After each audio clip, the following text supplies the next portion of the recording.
know him originally when he came on the scene in Black Star. I actually had met him before that, and we'll talk about that. But he went on to have his own solo career.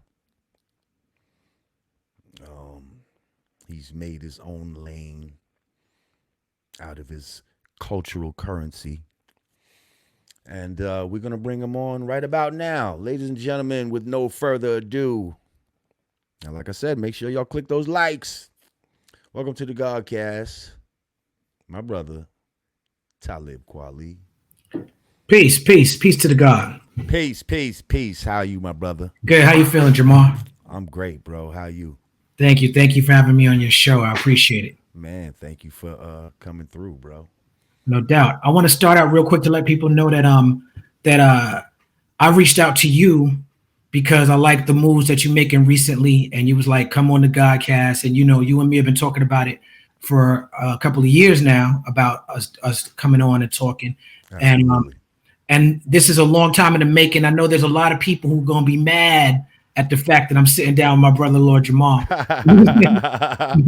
it But is it is what it is. I right. mean, But I like the fact that you talk about being on code and you talk about talking in a healing manner about everything that we're dealing with in this culture. So that's why I'm honored to be on your Godcast. Peace to the gods and earths, and what the gods and earths are representing to hip hop culture, to what you have brought to hip hop culture as a solo artist, as an individual, and through Brand Nubian. I love and respect you, and thank you. thank you, brother. I definitely appreciate you. Love and respect you right back. Um so real quick, so yeah, you did hit me up.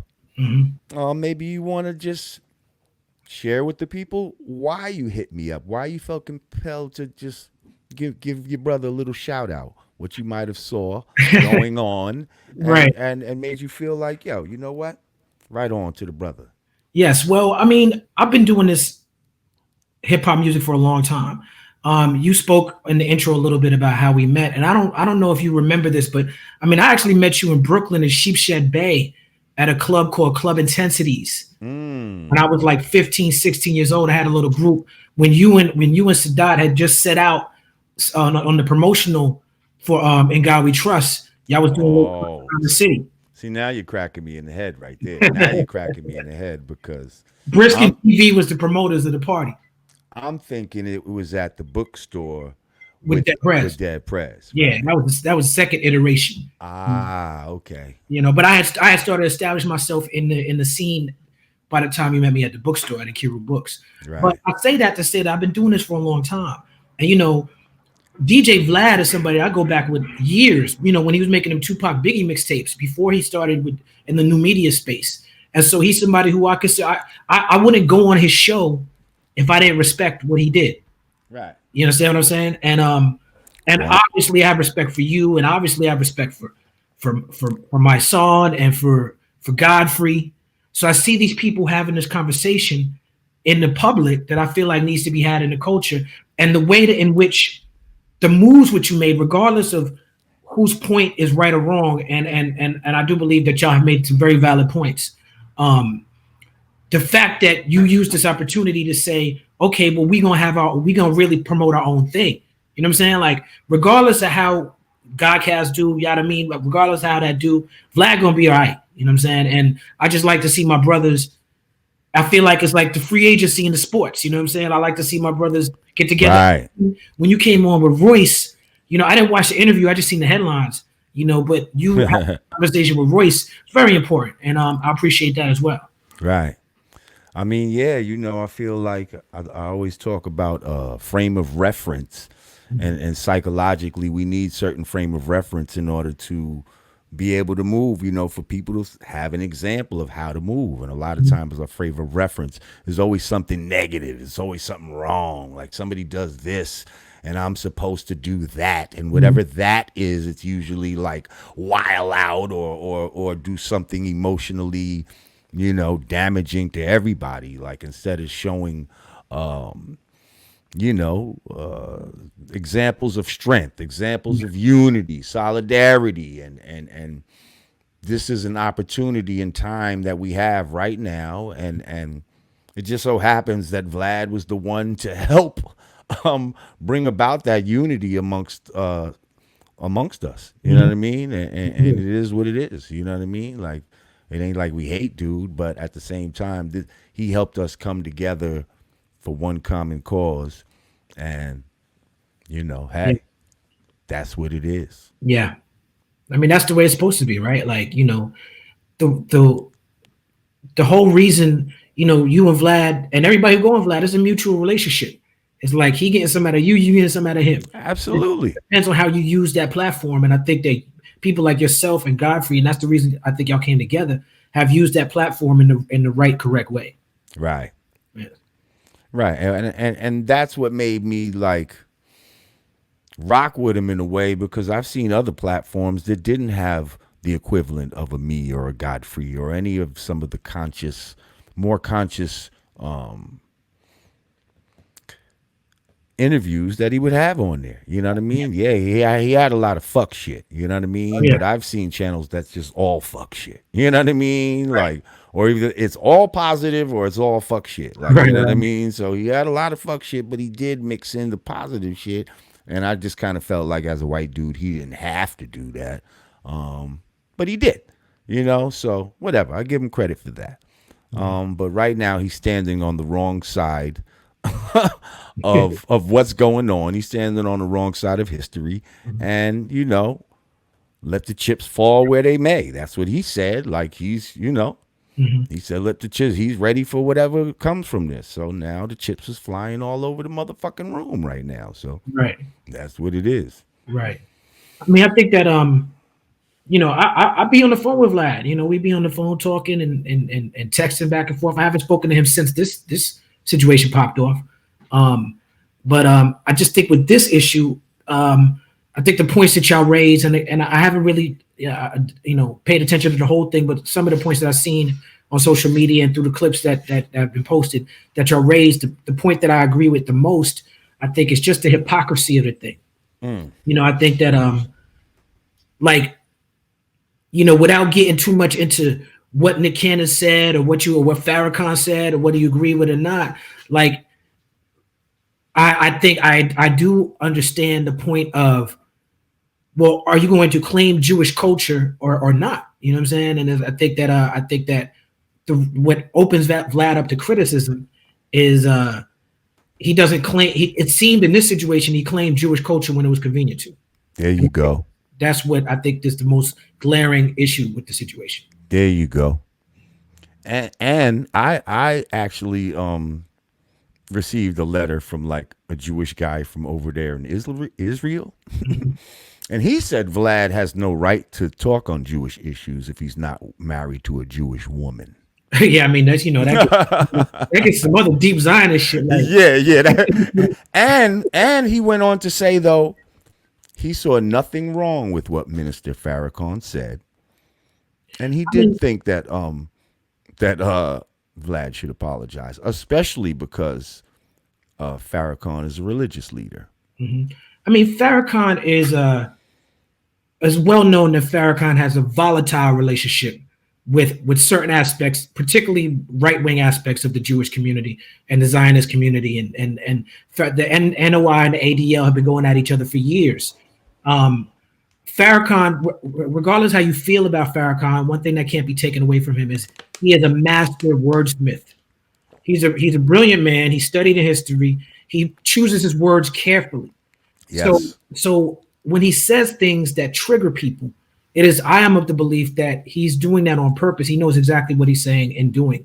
He's using his words and placing them carefully, to whereas he knows that he could stand on certain things fact wise, but he also knows in the way that he words it is going to, some feathers are going to be ruffled. And I think that's a strategy, and I think that's a tactic, and I think it's one that he's been adept at for years. I think he's gotten better at it than he used to be. You know what I'm saying? But I think that's what the issue is when y'all make the point of, well, listen to the whole whole speech in context. When you listen to it in context, you can't deny a lot of the facts and things that he break down. but he speaks in sound bites. So sometimes the sound bites get taken and used, and not just weaponized against Farrakhan, but weaponized against the community, weaponized against anybody who's ever had association with it. There's a lot of things that I don't agree with the Nation of Islam about. There's a lot of things that I don't agree with Farrakhan about. Mm-hmm. I respect the position and the impact that the NOI has had in my community, and I respect the stance that they have taken throughout the years, decades, that other people have not taken. And that's what I mean about being on code. Like, there's a lot of issues that I have with the way that they represent and things that they say and do, but we come together on the pro-black part of it. And so you'll never hear me speaking bad about the Nation of Islam. I'll speak critically within family circles. You know what I'm saying? And I feel the exact same way that you feel, brother. Right. Okay. Right. But you would never hear me say anything out loud outside the family. And right now, that doesn't matter what we don't agree with. It's what we do agree with right now that does matter. Right. Like, that's a very important point. And everybody else, it seems like every other culture, they're able to come together for what they have in common. They don't necessarily have to like each other. Like, look at that guy over there. You see that fucking guy? I hate him. You know what I mean? But we make millions of dollars together. Like, that's the fucking way how they move. Like, you know what I mean? Absolutely. Us, if we don't like somebody, we can't do no. We don't even want to breathe the same air as them, and that's like, we got to stop that type of shit. I mean, not to make it too political, but this example is too glaring for me to even ignore it. Right now, I just seen before I got on the line with you that Donald Trump just went to the Walter Reed Hospital for complications with the COVID. Right. He was saying it's a fake disease. He was calling it the Kung flu. His base was rolling with that. Donald Trump said, I grabbed him by the pussy. His base was rolling. His base is evangelical Christians. And they rolling with, just a bunch of adulterous, shit that they would consider demonic, devilish shit, according to what they claim to represent. But they don't care about all that, because they understand that when it comes to political positioning and policy, that he going to put in the judges that they want to put in. So they willing to forgive. They willing not to forgive, but to ignore all of it, because they like, he's on code with this white supremacist plan that we have. He's very much on code with it. So I don't care about his personal life. I don't have to like him as an individual. We rolling together as a unit. And us, I think, particularly in the era of social media, we are too quick to do what Malcolm asked us not to do, which is, air our dirty laundry. And I think that it's important to understand how to have these conversations without tearing down each other. Facts. Facts. All right. Well, you have been in the headlines recently. Yes. Let's talk about it. For a long Which time. one? I've been in the headlines for a bunch of different shit. Well, first, I guess we'll talk about, I think you were banned from Twitter. Yes? Yeah. Yes. Okay. So for a long time, people have known, if you follow Talib on Twitter, Good time. that Talib gets into quite a few verbal altercations with various people. I know you was beefing with this white dude out here on Staten Island. It's called building and destroying. That's what Hey. Yeah. You know what's funny? I was just thinking about this earlier. Like, yesterday's build is today's rant. Yeah. Okay? And it's all code words. You know what I mean? Like, when they try to say rant, that's a way to try to defuse what you have to say, to try to make what you're saying sound like crazy. Because when you rant, like the rantings of a crazy person, like really a rant is not really coherent. It doesn't have any true meaning to it. It's just somebody just talking shit. And so whenever somebody goes on, and you might have a very insightful long build, and then they try to defuse it by calling a rant. Just watch out for that. Like, don't let nobody call anything that you say a rant. Like, you know what I mean? Because we are not ranting. Rant is from ignorant people. We're intelligent black men. Right. But anyway, nice rant you just had there. Thank you.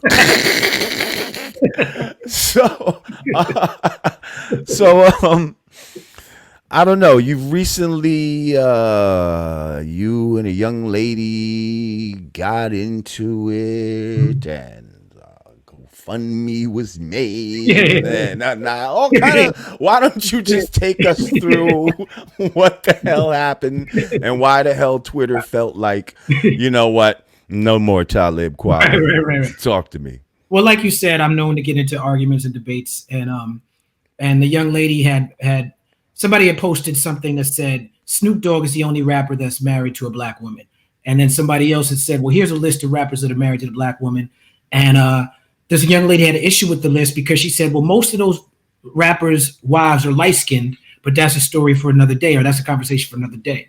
So my response was, well, let's have that conversation today because my name was on the list. But whether my name was on the list or not, there was a lot of rappers who I consider friends and family and brothers of mine.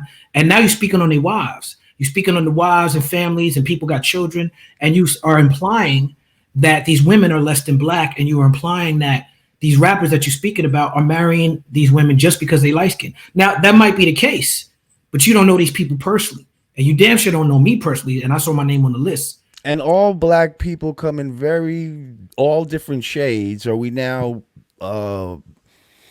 penalizing our light skinned sisters? Like, you know what I mean? Right. Like, let's not do that. Right. And that's what I felt she was doing. And to be fair, the conversation around colorism needs to have a spotlight shown on. We need to shine a light on that conversation because I think the point she was trying to make, which I think it was ignorant of her to make that point on that post, but I don't think her point was completely ignorant. Colorism is an issue.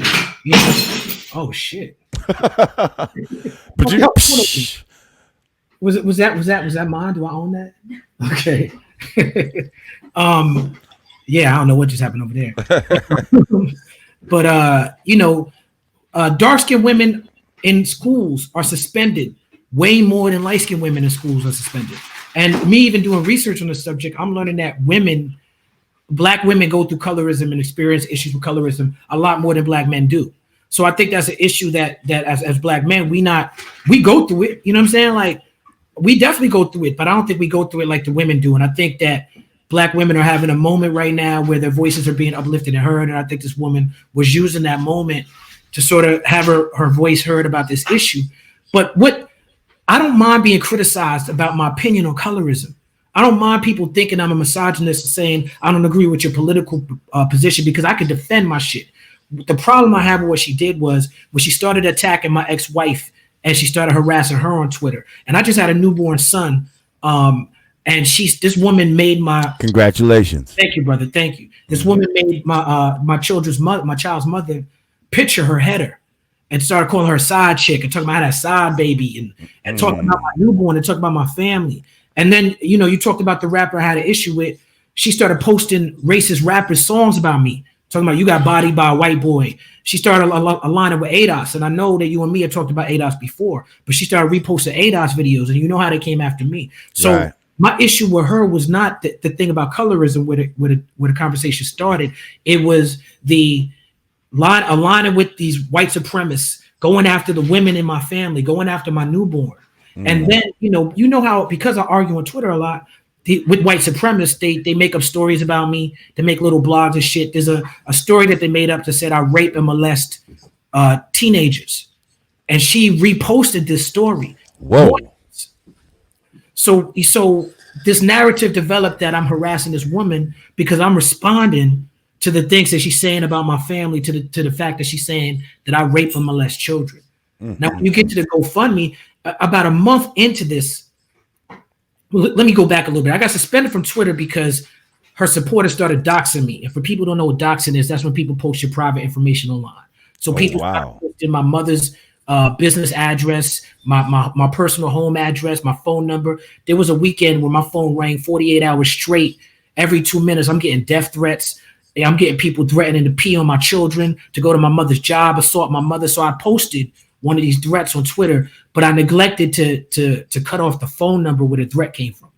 So that's how I ended up getting suspended from Twitter, because you can't be posting phone numbers on the shit.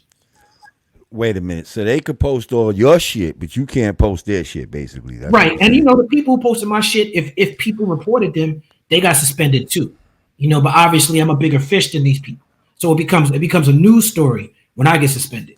So You you're know, suspended. You're not like permanently no, banned or anything. suspended means permanently banned. That's what that means. Oh, really? Hmm. Wow.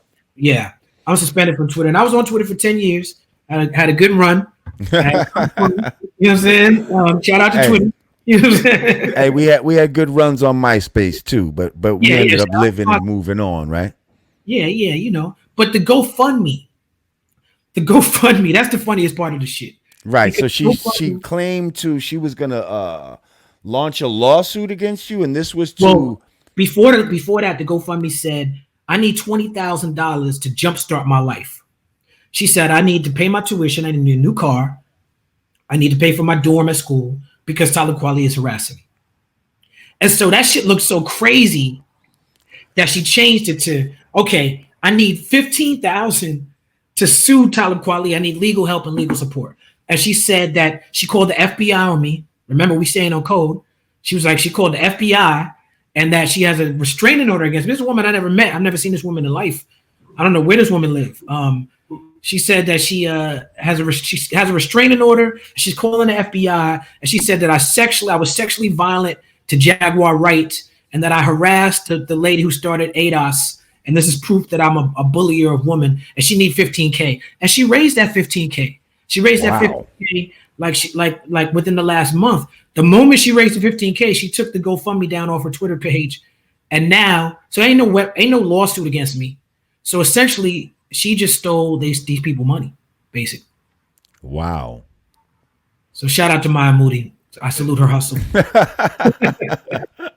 That's her name, Maya Moody. I think that's her name. I don't know. She got suspended on Twitter before too. That's the other funny part about this shit is that in her profile she has the account Maya A Monroe. When you click, she says this is my former account. When you look up that account, it got suspended just like my account. She got suspended for the same type of shit that I got suspended for. She had to have violated the TOS somehow, but that's not. You won't read that on these blogs when they say that I'm suspended. So also this morning, you sent me a video, and you just mentioned Jaguar Wright. Yes. Now, I guess you'd have to be under a rock to not see at least one of her videos where she seems to be ranting Ranting. about, Yeah. allegedly, Yeah. um, about various people in the neo soul world. She was on the Roots. She went after Jill Scott, Erica Badu. Digger said she even said something a little slick about her, like it wasn't as bad as everybody else. But Digger said she kind of gave her a little dig. And yeah, Common, and then I didn't hear what she had said about you, but apparently she threw you in the mix too. Um, yeah, it seems, and it seems like a lot of people right now, YouTubers, bloggers, whatever you want to call them, are definitely striving to exploit that situation. Now, Yeah. I'm gonna be totally honest with you. I heard her name before, but I don't really know who she is like that. Like everybody says, like she's the one that sang "Song Cry" on Jay-Z, Nah, or she's saying on the on unplugged. Unplugged. See, Yeah. now I don't even know if I saw that. Like, to be honest, like, and this is no disrespect to her because I heard she's She's dope. pretty I good. heard Yeah, she's she's a phenomenal singer and an okay. excellent performer. I heard that. I heard maybe she was a little heavier back in the days or something like that. But Yeah. what I can, what I feel like I can see when she's talking and I look at her, I just feel like I see a troubled woman. And I know that she lost her son. Rest in Mhm. peace. That's got to be in unimaginable pain. You Mhm. know what I mean? That could drive anybody to talking shit. Mhm. I don't know.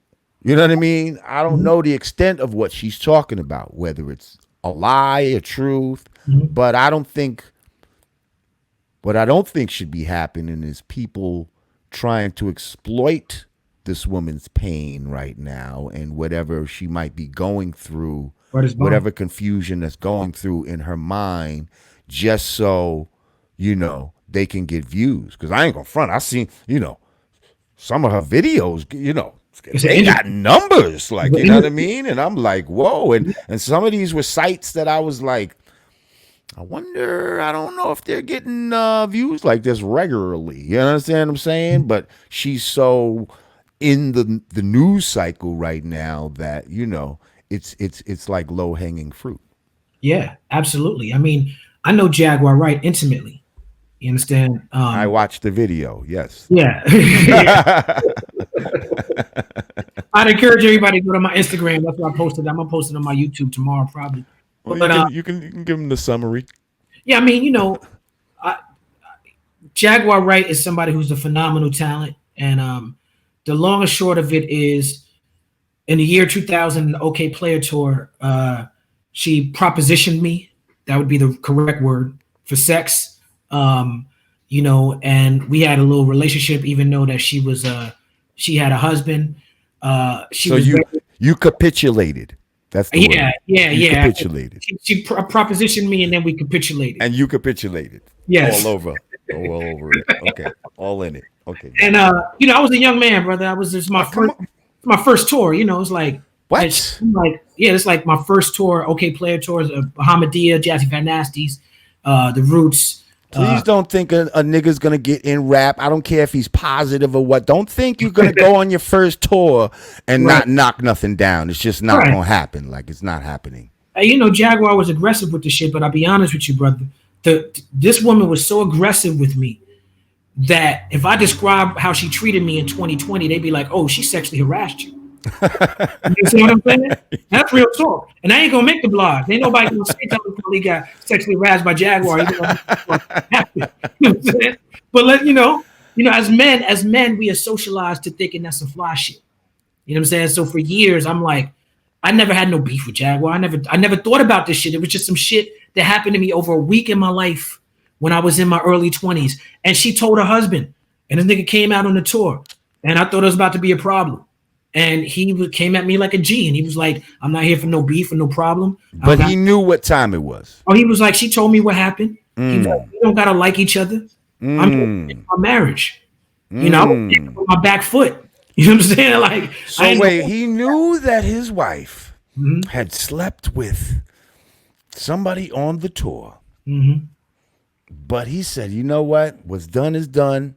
I'm going to come out here now and try to save my marriage by Yes. being out here with her. Yes. Yo, I mean, again, that's like a different frame of reference. And That's not something you see every day. That's right. And it's a lesson for me about messing with married women and messing with being involved in people relationships. That was a lesson.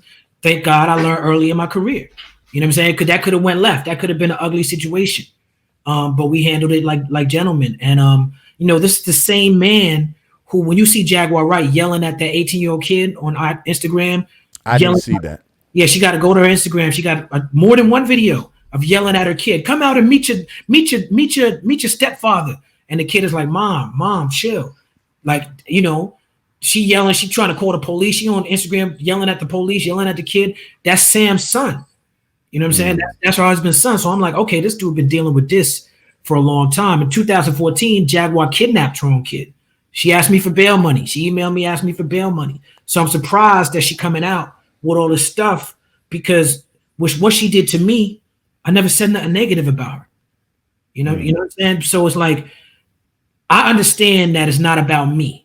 But for some reason, the videos, she makes a lot of videos about me. She talked about me and my good friend Juju. Shout out my man Juju. He's here. Whoa. You see not Juju for beating us. I did see him beating us. I did see it beating us. A different Juju. Okay. The German, you know what I'm saying? But my other man, Mr. Jiu-Jitsu, Juju from Brooklyn, he's not with me right now. But Jaguar be talking about me and him. and making up lies about me and him. It's fucking crazy. But beyond that, the point that you made about the bloggers and the people, the culture and the market that's forming around it is very sad, and that's very much off code because clearly she's hurting. For her to be coming out and talking about she's comforting women and she's protecting women, but she's going after Jill Scott. She's saying she's going to beat Alicia Keys up. She's talking about Mary J. Blige is sabotaging her, and she's talking about people private lives. Like a lot of these rumors that Jaguar's saying, a lot of these new media people in this new era. Oh, she got the tea. Oh, she's telling all this shit. Jamar, you've been in this business for a long time, brother. All these rumors that Jaguar's saying are very old rumors. We done heard these rumors from years ago. They are. I was gonna say that, brother. Yeah, son. This is not new shit. Not new shit at all, and some of it is actually like mixed up information, kind of like. She's like some of it is a very old rumors, okay, and some of it like I. Like some of it, I guess, I don't know, maybe she got her places wrong or something like that. But I just heard a couple of things where I was like she had spoke on the Father MC situation. Do you remember that? I didn't hear her speaking on Father MC. But well, she spoke on the fact that, Diddy, she was saying that Diddy had thrown like a party or a basketball game in D.C. And that Father MC's girlfriend ended up dying in this place. Now that was true, but it didn't happen in D.C. It happened in Harlem at City College. And so I remember that the city college with the doors being locked. Yes, and that was a the big sister's story. name was Sonia because she was from New Rochelle. I knew her. Rest in peace, beautiful girl. Shout out to my man Sonny. That was his sister. That was Diddy was a popular party promoter and for Howard exactly University. Him. He came to the city, and he had to take a tour for stress. But they had to take. I remember they had to take. They kind of went underground for a couple years. Yes, they came back and reemerged after that. And when he reemerged, he was the new, he was the new Puff Daddy, and he took off from there. But that's what she was talking about right there one time. But she had mentioned DC, and I was like, It just made me say, well, if you got your facts wrong on that one, even though,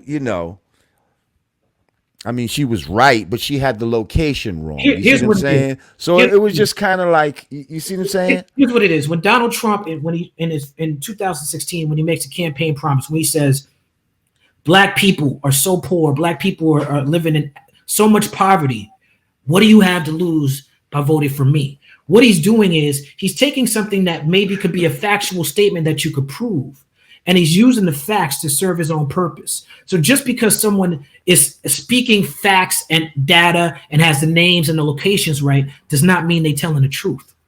If their intention behind their statement is not truthful, it doesn't matter if that actually happened or not.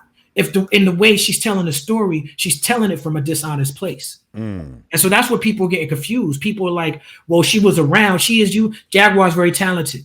And because of her talent, she earned proximity to very powerful, very, very famous people. And she's using her earned proximity to sort of emotionally terrorize people who have never been in that position before. People who have been triggered, people who have really been hurt, people who have really been raped, people who have really been taken advantage of, and who don't have access to the industry, right? So they want to believe a lot of these industry rumors, and they see someone who is claiming to be speaking for God. If you watch her video, she says, God has sent me to expose the industry. She's claiming to be speaking for Malik B, rest in peace. She don't speak for the dead, but she's claiming to be speaking for the dead. And what she's saying is I have the tea, I have the dirt, but she's speaking from a perspective of she's speaking from a very dishonest, disingenuous place.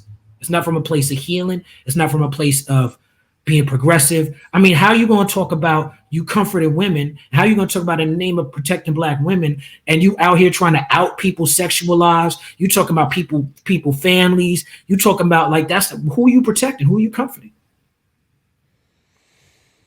Yeah, it's just real, I don't know. Every time I turn around, it's like somebody got another video. You know what I mean? I'm just like, Right.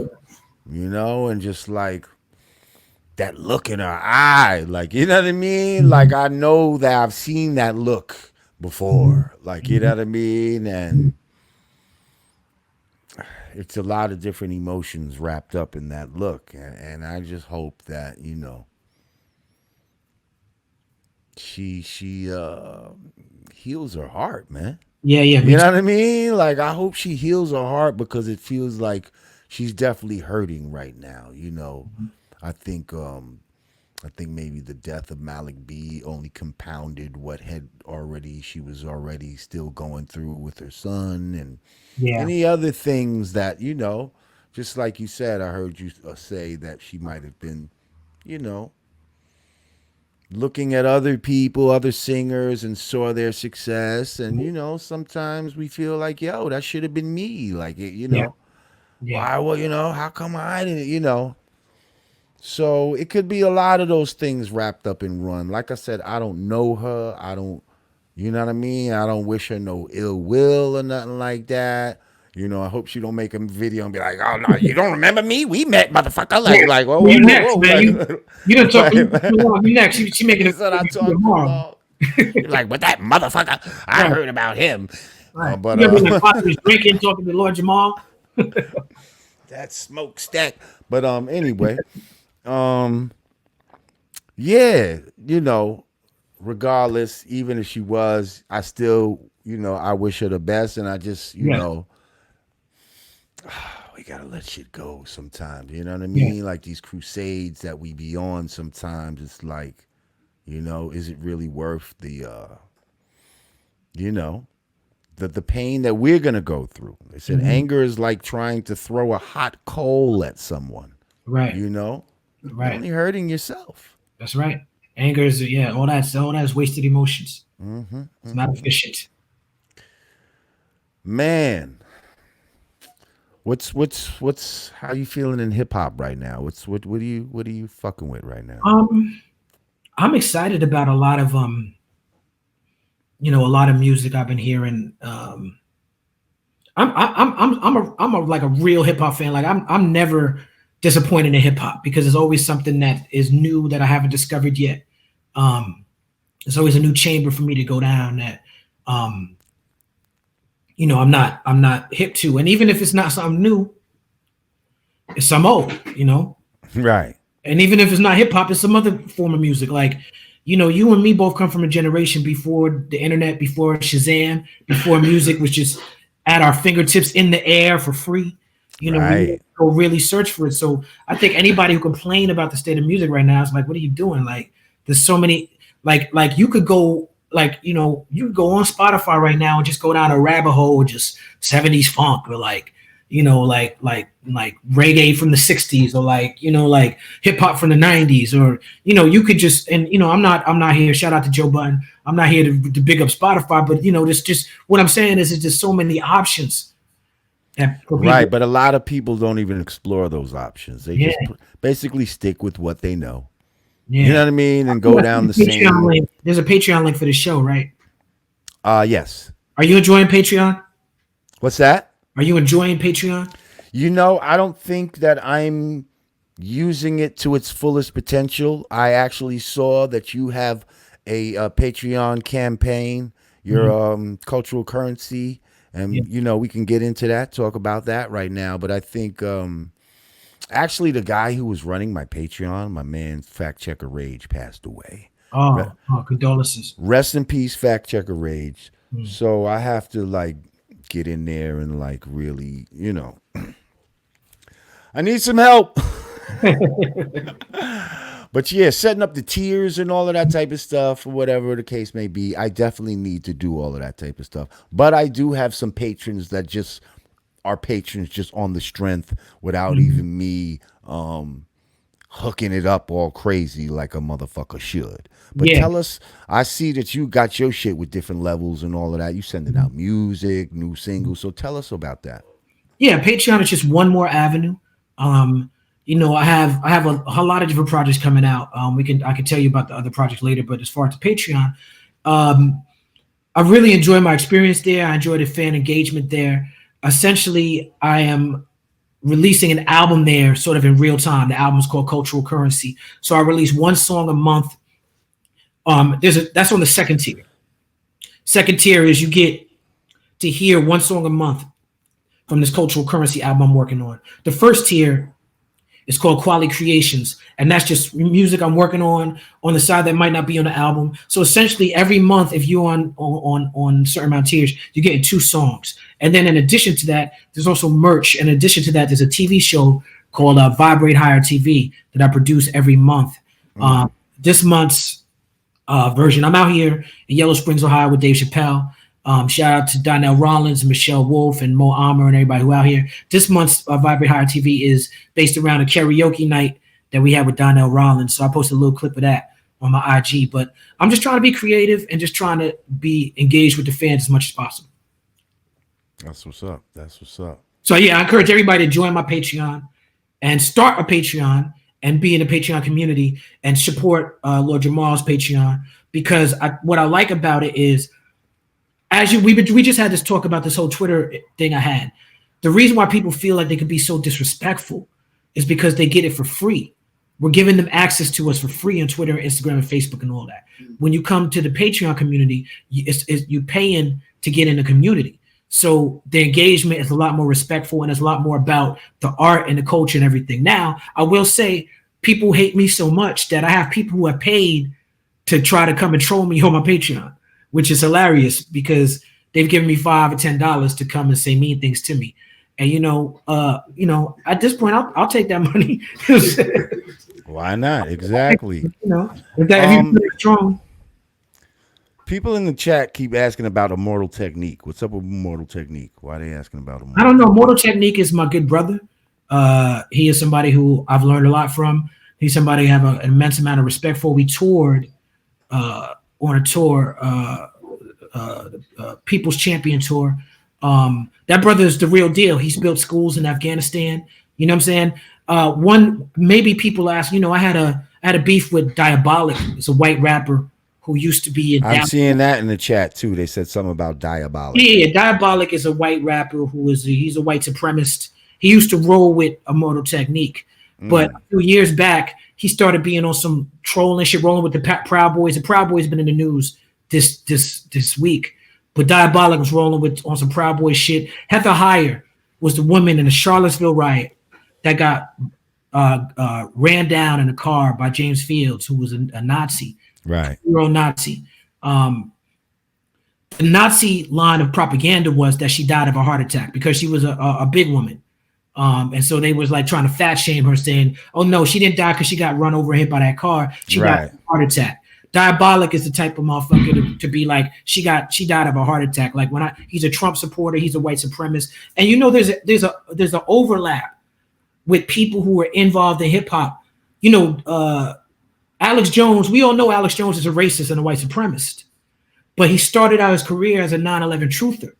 Right. So they overlap in the hip hop community because a lot of people in the 9/11 truther community, KRS-One, Immortal Technique, who back in the day did Alex Jones' show. You know what I'm saying? I know that they don't agree with him now. They've evolved to different points of the spectrum, but where artists like Diabolic comes in is he was one of those people who was an Alex Jones type of motherfucker rolling with Immortal Technique. But as Immortal Technique became more progressive and Alex Jones became more right-wing and racist, Diabolic went more towards that side. But he's still down with the crew. He's still down with Rebel Arms and Poison Pen and Immortal Technique crew. So to be honest with you, when the shit first started popping off, I had Poison Pen and Immortal Technique at my crib. And we broke bread, and I broke it down to them. I'm like, this motherfucker Diabolic coming after my family. He dissing me online. He's posted racist things. Like, what's up? And they was like, y'all should have a sit down. They was trying to play both sides, and I didn't like that. And so these is my brothers. I love them. I just disagreed with how they handled that situation. And so come to find out, a couple Diabolic started dissing Immortal Technique. About a year after this happened, Diabolic started dissing Immortal Technique and dissing his whole crew because he said Immortal Technique treated him wrong business-wise or whatever. That motherfucker is just a devil and a culture vulture. and he should have never, he should have never been down with. He should have never had the access that he was given with Immortal Technique. But we all fuck up sometimes like that. I've had people that I brought into the cipher that should have never been around before as well. So definitely shout out to Immortal Technique. Diabolic don't like either one of us. All right. Well, that's that answers that, y'all in the chat. Man. What else is going on right now? I mean, I don't want to keep you too long, but it's all good, brother. You said you in Ohio right now, right? Yes, I'm in Ohio. With Dave Chappelle? Yes. And what y'all doing out there? Dave has been doing shows all summer. He set up at the pavilion. We've been doing social distancing, COVID testing almost daily. He got the 15-minute COVID test machine. So, we've been out there. I've been trying to get Buster to come out. He's like, I'm not sticking nothing up my nose, God. You ain't putting nothing up my nose, God. Now, cipher, God. But I'm trying to, it's been a good time out here.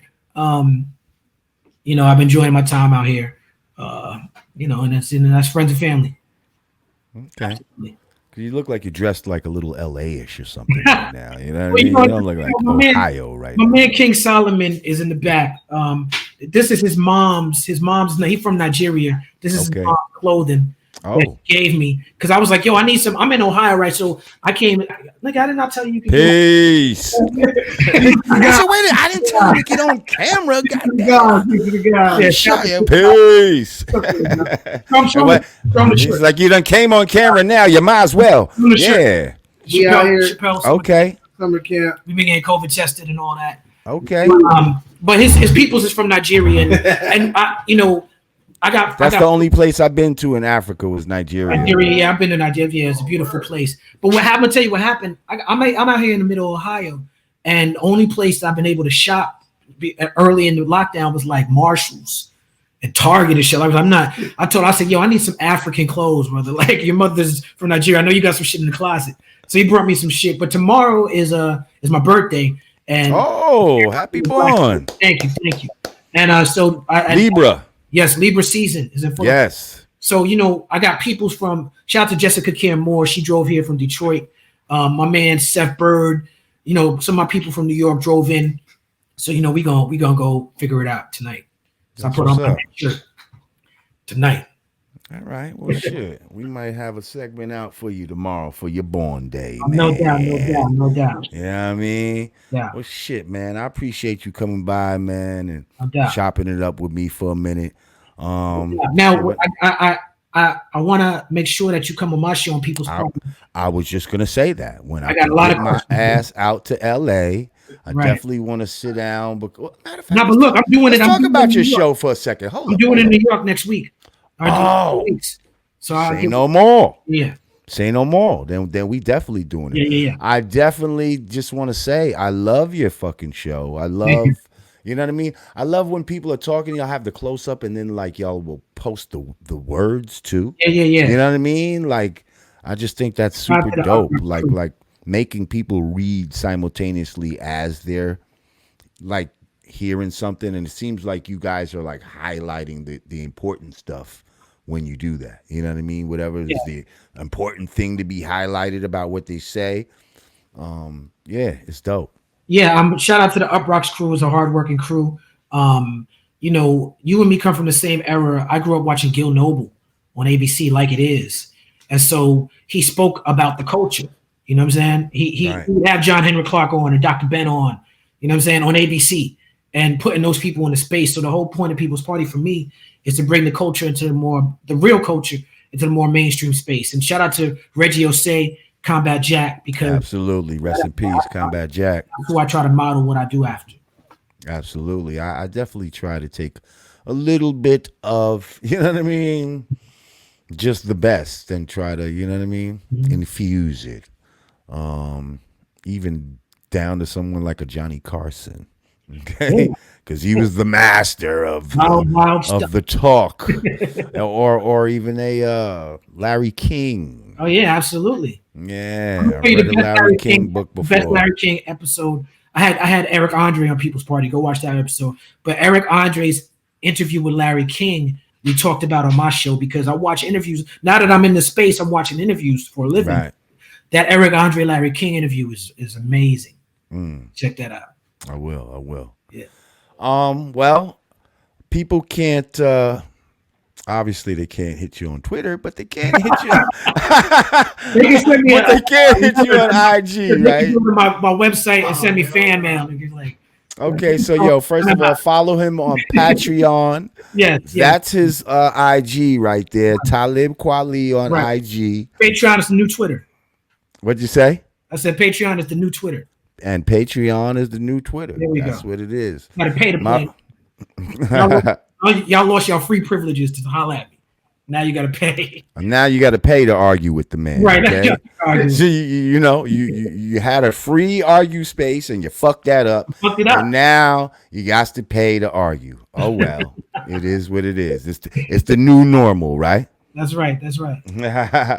My brother, thank you for coming by. No doubt. Appreciate you so much. No doubt. Thank you. Much love to the fam. Love, brother. Peace. Yes, sir. Peace.